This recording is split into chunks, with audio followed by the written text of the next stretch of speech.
All right, let's get Grayson's grades into the mix here. He's on the Boardwalk Honda hotline, and I look at the A's, and I just see a long list of A's. But, Scott, people are complaining today. They thought the team was a little sloppy. But you just went A, B. No C's, D's, or F's yesterday. Yeah, well, I was grading with this caveat. Once they got up like 7-0, did anybody really think they were going to lose the game? And then especially when it was 14-0, didn't it seem it was really in the bag? What were the Jets going to do? And so I graded along the thought in terms of the offense, which, look, I was disappointed in some of the things the offense did, particularly in the middle of the game, how it was just unproductive at times. But, what was Doug going to roll out of the playbook? I mean, at this point, you're keeping it under wraps because you've got 3 tough games coming up. You don't want to put too much out there that you could potentially keep from showing. And I just thought, they did exactly like you guys were talking about. They did what they were supposed to do. And so to that extent, most of the A's were defensive. There were some offensive, and then there were several key guys I put in the B category on offense, just thinking that it was a big win in the NFL. You win 31-6. That's not going to happen a lot, but it's a game they should have won like that, and I thought that's what happened. Well, there's 2 guys that I want to touch on.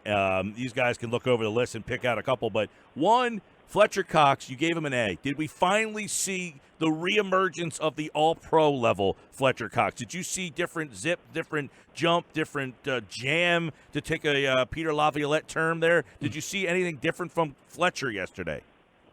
Well, I graded Fletch based on what I saw and also what I heard. I mean, it was interesting hearing Brandon Graham giving Fletcher a lot of praise for one of his sacks. That the way they took care of Fletcher allowed him to do, or something that Fletcher did force them to go over and take care of him, and it allowed Brandon Graham to get a sack.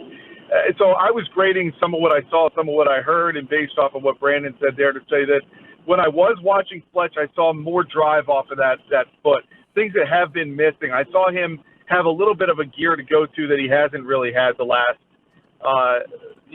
couple of weeks. And I thought that in his case, that was big to see. And you can't underestimate that 10 sacks in a game, even though Fletcher Cox didn't have any of them, he certainly had an impact on several.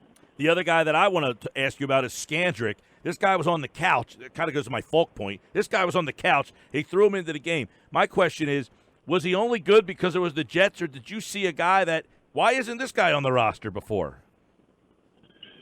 What Scandrick did well yesterday, I thought, was he blitzed well, obviously. And, but to me, there's still some unknowns with him. Now, you've got a veteran who certainly can recognize things that are happening and perhaps be able to do a better pre-snap read than some of the younger guys on the roster.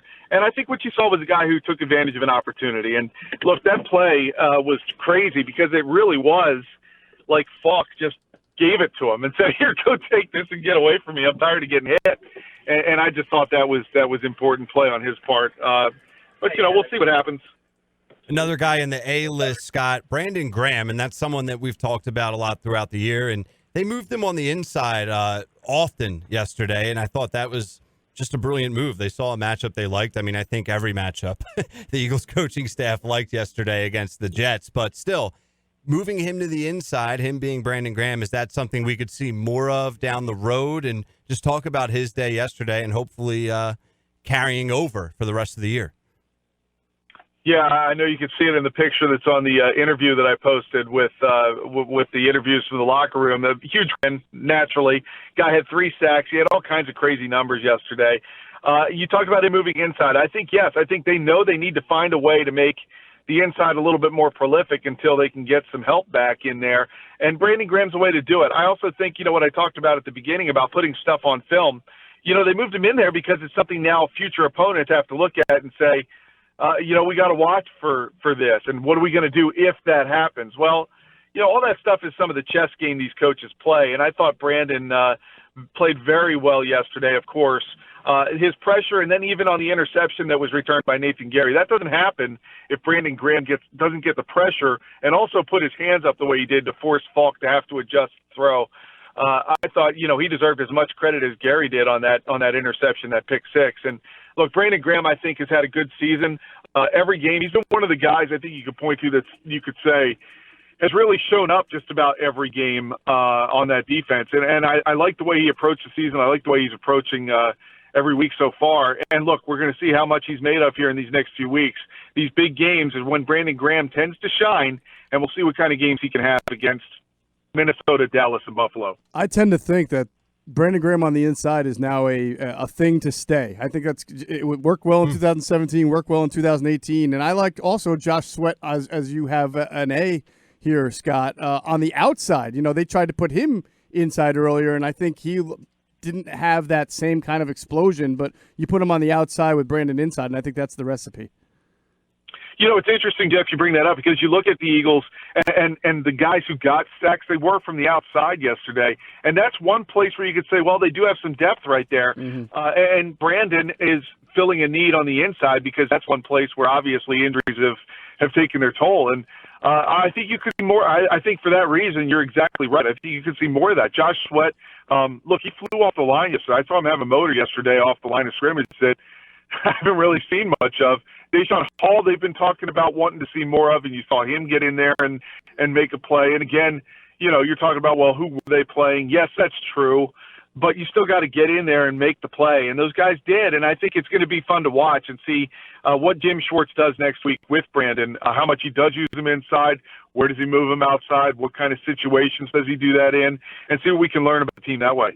You gave Orlando Scandrick an A, which is very deserved. I think what surprised me most, Scott, and I want to know your opinion on it, is Jim's kind of unafraid to blitz him, and not just on the play where he got the strip sack, but as soon as he got out there, they were blitzing, and he was lining up all over the place and almost showing like he was familiar and very comfortable with the kind of aggressive defense that Jim was playing. Yeah, and you saw some of that. I think that came into the fact that he was already a part of the roster earlier in the year and then off. I mean, yeah, but you're right. They did move him around. They did mix him up a lot. They did certainly feature him a little bit in what they were doing, and he responded. And I think that might have been just all that was. That was, hey, let's see what he does in these situations. And to Scandrick's credit, he more than took advantage of them. And you're talking about a team that's clearly got issues at corner. Scandrick might have just put his hand up and said, look, I'm ready to step up and do what I can to help that area. It certainly made it harder for this team to have to move on from him again at some point when Jalen Mills comes back. But I liked what Scandrick did. I think you're right. There's times that a veteran, a guy who, like I talked about before, can read what's going on pre-snap and have a better idea what he's doing according to what he's called to do. I thought he nailed it yesterday. Scott Grayson, of course, you can check out Scott on Fox 29, the Props and Locks show, Thursday night, 7:15 before Thursday Night Football. He's at sgraysonfox29 on Twitter. And, of course, his grades are posted at 973ESPN.com, along with his Inside the Locker Room interviews, a very jovial locker room after the game. Scott, appreciate it, pal. All right, thanks a lot, guys. Have a good Monday. And Scott Grayson, like all guests, appearing via the Boardwalk Honda hotline.